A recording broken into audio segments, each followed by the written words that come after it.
Hello, my name is Dr. Eve Delunas, and today I'd like to talk about whether or not you are spellbound by your past. What do I mean by spellbound? Well, many of us are spellbound and we're not even aware of it. This means that we're still under the spell of something that took place in our early years. This means that we are limiting ourselves in some way, that our ability to take action or the way that we feel with the things that we perceive are being distorted by something we're carrying with us from the past that is affecting us in negative ways. So I'd like to talk about that and how you know if you're under the spell of your past, if you're spellbound, and what you can do about it. First, let's look at how you know if you're under the spell of the past. And there are two clues to look for. The first clue is that you have emotional triggers. That means that something happens in your present day life and you find yourself reacting very intensively and very almost overreacting, one would say, to this event. And it comes out of nowhere. It's like it comes out of left field. For example, maybe your partner suddenly announces, I'm going on a 1 week business trip, and leaves for the week, and things are in good place in your relationship before this person leaves. Person leaves and suddenly you collapse into despair and feel abandoned, like, oh, this person doesn't love me anymore. Or perhaps you are thinking about taking some steps, some important step for your life, applying for a certain job, or making a move, or starting a business, or whatever it might be. And suddenly you are overcome by fear and feelings of I'm not good enough and there's no way that I can do this, and I'm not as good as other people, or nobody's going to want to, buy from me or my services, or this person, there's no way that these people at this organization are going to want to hire me. Those are all examples of what might happen if you are spellbound. So what's the other way that you know if you're spellbound? It is that you live with reoccurring patterns in your life. And the patterns are like, as you see here, a Ferris wheel, in that maybe you want to get healthier, and so you decide, I'm going to, go on this eating plan, and I'm going to exercise more regularly, and I'm going to take all of these positive steps to improve my physical health and well-being. And you're feeling very up and up and up, and you start actually following through on this, and you're feeling better and better. And then something happens, and suddenly you lose it. Suddenly you feel discouraged, you feel hopeless, you feel what's the use, and you stop it.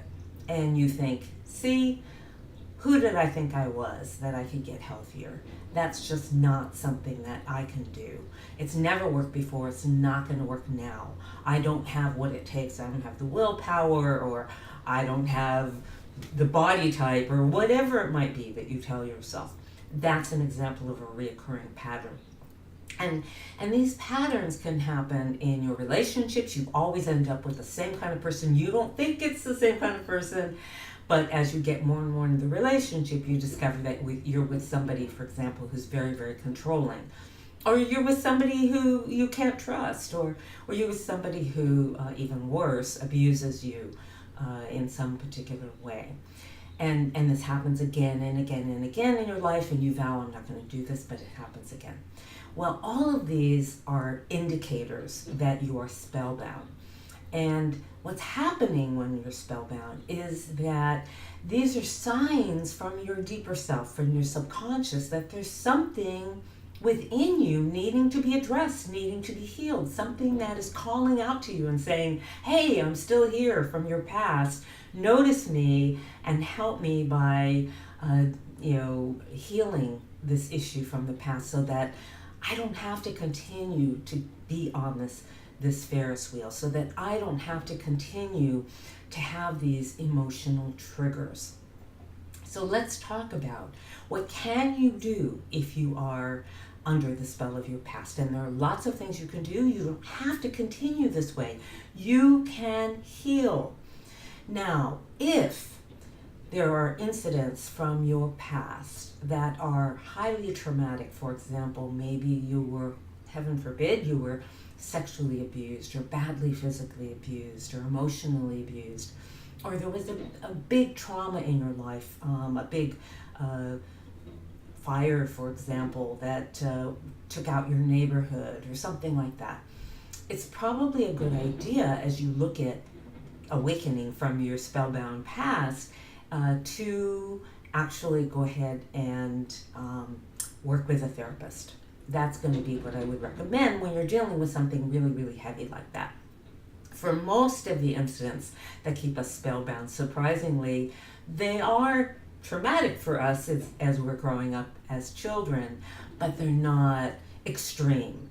So if you have things that are just, kind of middle of the road, I was rejected by peers now and then, or I was embarrassed when I tried to do something in class and fell flat on my face, or whatever it might be. Those are things that you could probably address yourself. So it's up to you to make that decision, but stay safe. And if you know there are things from the past that are keeping you spellbound, do please work with a therapist so that you have a companion on this healing journey, so that there's somebody there to assist you with this and support you and help you through it. So what do you do to liberate yourself from the past? How can you actually set yourself free? And that's really what you're doing when you're healing something that's keeping you spellbound. It's like you are liberating yourself. You're setting yourself free from this pattern that has held you back, held you down, made you unhappy, caused suffering, limited you. You are liberating yourself. How do you do it? Well, a good way to begin is to consider a present day situation, and especially one in which you're emotionally triggered. Let's say you're the person that your partner left for a trip and suddenly you're collapsing in despair and you feel completely abandoned. Well, you get in touch with the feelings in your body and you ask yourself, when in my early years did I feel the same thing in my body? And you trace those feelings back and ask yourself, when did I feel those things as a child? And you just let the images come to you, because you're doing this with your eyes closed, of course. Actually, what you're likely to discover is that there was one major event or a series of events in which you felt the same way as a child, that were impactful to you, that were painful to you, that were difficult for you. And what happens, we become spellbound because as a child, we don't have the mental resources or the emotional resources to deal with these events. So we draw false conclusions, mostly about ourselves. We decide, this person, maybe in this example I'm giving you, you discover that your father left you. And left the family. Now, divorced your mom, and you still saw him and he still loved you, but he was no longer in the home. And that's what you come back to. Well, as a child, it's not unusual to come to conclusions like, he left because I'm not good enough, because I'm not lovable. And we live with those false conclusions, those limiting core beliefs, and make ourselves right with them until we discover that they're there. And they're subconscious, so we don't really know they're there. They're locked in a part of the brain that is not verbal, and so we're not aware we're operating under these false assumptions. So a good way to identify if you have these false assumptions is to trace back a feeling or trace back a belief. Like, when did I first come to decide I wasn't good enough? And see if you can identify specific events, specific situations when this was happening. What do you do next? You shine the light of higher awareness on this. In other words, the best thing to do is to take your present day adult self back into that early scene, and as a loving, supportive presence who can help your younger self, your child self, to see the situation from a new perspective, who can discover that, hey, as an adult, I see this situation with Dad leaving, and it wasn't about me at all. He still loved me very much. It was about my parents, and they weren't happy, and they weren't getting along, and they were perhaps young and impetuous and decided to get married quickly and really didn't have the skills to have a healthy relationship. That's what this was about. So you're able to see the situation and help your younger self to see the situation and see himself or herself through a new set of lenses. And that's the goal. You want to be able to do that. You also need to, if you want to awaken from the spell, a very important part is to deactivate the emotional charge. That means that you deal with the feelings that are locked away, because when there are events like this, and we're children, we lock these feelings inside of us because we don't know how to process them. We don't know what to do with them. So it might be a feeling of powerlessness. It might be a feeling of being not good enough. It might be a feeling of not deserving. It might be a feeling of anger or guilt or shame or being unlovable. But the goal is to help your younger self process those feelings. Let them go so you don't have to carry them anymore. Because as long as they're in a little pocket within your brain, within your being, even within your body, we carry them in our bodies as well, not just our brains, our physical, below the neck bodies. As long as it's there, it's going to be influencing you. So you want to get to the point where you can talk about the event without having an emotional reaction to it. That doesn't mean that you're not still sad that your parents divorced, for example, but it means that you don't feel overwhelming emotions about it when you talk about it or think about it. That's how you know you've deactivated the emotional charge.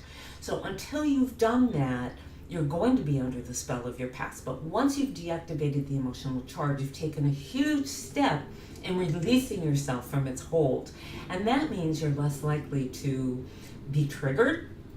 And it means that you can see things and deal with life from who you are today rather than who you were when you were 4 or 5 or 3 or 6 or 10, which is a big difference, obviously. The other thing you want to do is install new core beliefs that I deserve the best that life has to offer. And the fact that somebody is gone doesn't mean that they don't love me and that I am bad or I have chased them away or I'm abandoned, or whatever those core beliefs need to be that replace the ones that your younger self came up with, which have been limiting you in tremendous ways. And indeed, that's, again, besides deactivating the emotional charge, one of the most powerful things you can do to liberate yourself from the past. You change your core beliefs, you change everything. And lastly, love yourself. Love your younger self. Your younger self was doing the best he or she could. Give that person unconditional love. Offer that person your true valuing him or her, that you're appreciating that younger self. You're seeing the beauty of that younger self and help that younger self to feel loved and supported and encouraged and safe and to feel deserving and valued. That's going to also make a huge difference for you. Now, I am a licensed therapist. I've spent years and years and years working with people on these very issues because I found that a lot of times people are spellbound. They're under the spell of their past. They don't even know it. And so they will even go through years and years of therapy and still not be able to and not successfully liberate themselves. And this was so important to me that I actually wrote a book about this to help people, a do-it-yourself book that offers guidance and exercises to go through this process that I've been talking about here. So it's much more specific than what I can offer here in 10 minutes. It gives you lots and lots of details about exactly what do you do if you are under the spell of your past and you want to awaken from your spellbound state. What are the steps you follow? You can use this book with a therapist to accompany you or by yourself. And it does work. I guarantee it does work. I've seen it work with many clients over the last 35 plus years.